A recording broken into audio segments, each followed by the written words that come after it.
What's up, space pirates? This is your Admiral, the endlessly edgy Dr. Disaster. And one of the biggest problems with success in the video game world is that it often brings with it this attitude that the studio behind the success is untouchable. It is not uncommon for these game studios to stop listening to fans once they have got some FU money. When someone asks you if you're a god, you say yes! Capcom is a company like that. They have got some IPs under their belt which are incredibly popular, and as long as they do right by those franchises, they generally never have to worry about money. Monster Hunter is one such example. Wilds was an absolute powerhouse a couple months ago, selling 10 million units in its first month and pushing the company to hit record profits during the previous fiscal year. They also have Resident Evil and Street Fighter, so as long as they don't screw up those games too bad, they can do whatever they want with all the others. There's nothing better than a cigarette. Unless it's a cigarette lit with a $100 bill. Case in point, last year, they got a lot of shit for their Dead Rising Deluxe Remaster for all the censorship that they forced into it. They avoided things like the extra experience points that you could get for taking risque photographs of the female characters. It would seem that the prudish sewer creature HR ladies got a hold of that game and said hell no to featuring attractive female characters, and fans revolted against the game for all that censorship, and it sold like shit, even though Dead Rising was once a pretty strong franchise. We looked at that shit though and said, Get the f*** out of here! Well, we talked the other day about how Capcom is now censoring the Onimusha 2 remaster by changing this outfit, which came from the old game, into this one, proving that they have learned nothing from Dead Rising. And now we have more examples of this censorship. There is another scene from Onimusha that is getting censored, and then we have this artwork here from Capcom versus SNK 2.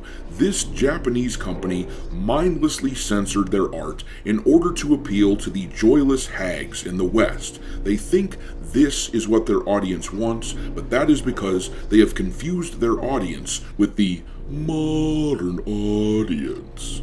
A cursory glance at the people who actually play their games, though, would tell them that gamers, the people who actually buy their products, don't want this censorship against attractive characters. You know how I feel about that sort of thing. I know. It's just boys. It's gross. You're right.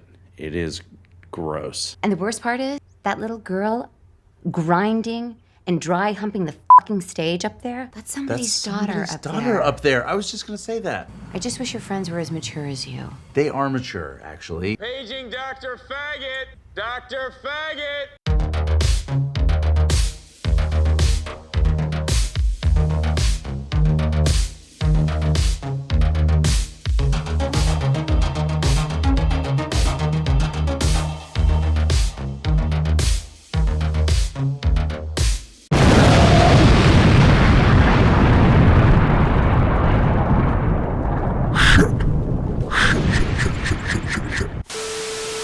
Alright, me hearties, make sure you hit the like button on this video, subscribe to the channel if you haven't already, and also, please consider supporting the channel by becoming a member. Audiobook of a dark fantasy novel that I've written is available for members first, and there is also a space pirate cartoon that I'm working on. The thing is, I realize that it's important that we not just complain about what we don't like, alternatives must be provided. So, I humbly ask that you consider becoming a member of the channel for $5 per month.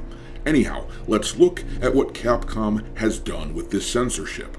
First of all, if you look here on the left, that is the image of the shower scene from the original Onimusha from over 20 years ago, and the localization team who kowtows to the out-of-touch, purple-haired cat ladies, they decided to quote-unquote fix it, so that it now looks like the image on the right, where mist is covering her up. Now, if there had actually been nude body parts shown, I could at least kind of understand such a move. I still wouldn't support censorship if that was something popular that people enjoyed, but this is actually a pretty tame image here on the left. You can't see anything, so the only reason to censor it is the desire to prevent the so-called male gaze that the toxic feminists despise so much.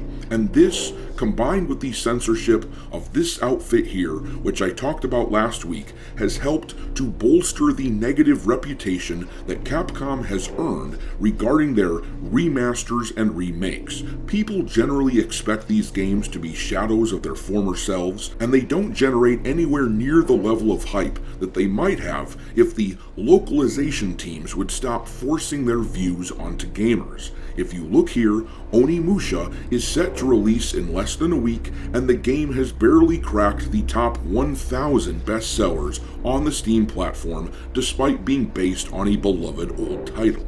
And Onimusha 2 isn't the only game to recently get a bit of censorship from Capcom. They just released the Capcom Fighting Collection 2, and if you look here, the image on the left is from the original Capcom vs. SNK 2, and on the right, they cropped out the risque portion of the image. The game hasn't seen many players, as you can see here from the Steam charts, and I think at this point Capcom has earned themselves a reputation for not being good stewards of their older games. They throw together overpriced ports of old games and then fill it to the brim with censorship from Western localizers who sap the fun out of the franchises. Ask yourself this though, who are these games being released for? Because as the feminist crowd has long lamented, video games always used to be oriented toward males. Therefore, it stands to reason that it will be a male audience that wants to play the old games that they have nostalgia for. How does it help then in any way to censor these older games and sanitize them for a more feminine audience? And the answer is it doesn't. I know that a lot of these same jackasses would try to argue that these days games are enjoyed by a much more diverse audience, but that argument is laughably easy to rip apart.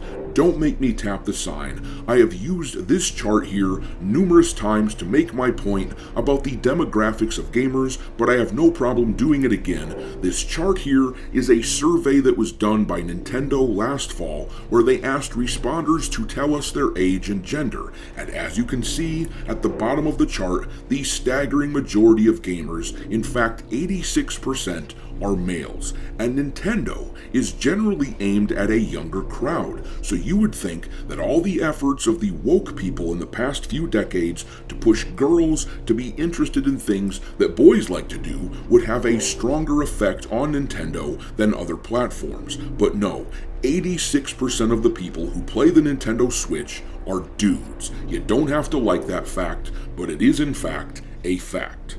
A lot of people claim that half of gamers are female, and sure, if you count little old ladies playing Words with Friends on her cell phone, if you count that as a gamer, then okay. But if you're talking about people who will shell out $500 or more for a console, and then will shell out hundreds more for games and accessories, then the audience is made up of dudes. Or at least mostly dudes. I know there are female gamers, and hey, you guys are welcome here, that's fine, nothing wrong with that, but mostly the audience is made up of guys. And who the hell can blame guys for wanting to be gamers these days? With the way that young men are treated in society these days, it's no wonder they're looking for a bit of escapism. But even that is being ripped away from them as feminist bullies chase men into our hobbies and try to make it all about them. Well, Capcom isn't going to make a lot of money on these remasters and remakes, but as I said at the top of the video, they just aren't going to care. Not while they have Monster Hunter and Resident Evil propping them up. This is a studio that needs taken down a peg so that they can wake up from their stupor. A lot of what they do these days is solid. Too bad though, they can't be made to give a shit about their smaller projects other than to censor them. But I'm going to leave it there. Drop your contempt for Western localizers into the comment section below, and we will talk there. Thanks for watching, me hearties. If you haven't already, your Admiral is inviting you to subscribe to the channel and become a part of the crew. Life as a space pirate may not be glamorous, but there's always plenty of booty.